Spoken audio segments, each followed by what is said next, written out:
சும்மா குருவನ್ನ பூஜை பண்ணிக்கிறதுன்னு இல்லை, நீங்கள் அவர் கூட சேர்ந்து இறையணும் தானே.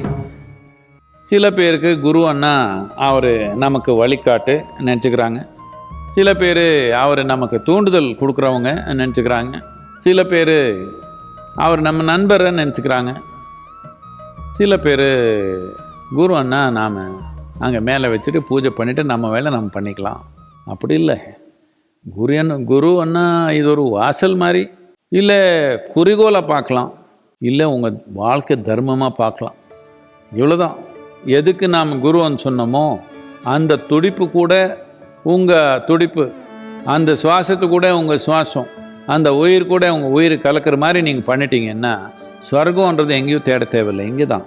என்னதுக்குன்னா ஸ்வர்க்கம் நரக்கம் எல்லாமே நமக்குள்ளே தான் நடக்க போகுது. இந்த அடிப்படையை மாற்றிக்கிற சக்திக்கு தான் ஆன்மீகம்னு சொல்லுவோம். அந்த ஆன்மீகத்துக்கு அடிப்படையான ஒரு உருவத்துக்கு தான், இல்லை ஒரு சக்திக்கு தான் நாம் குருவன்னு சொல்லிக்குவோம்.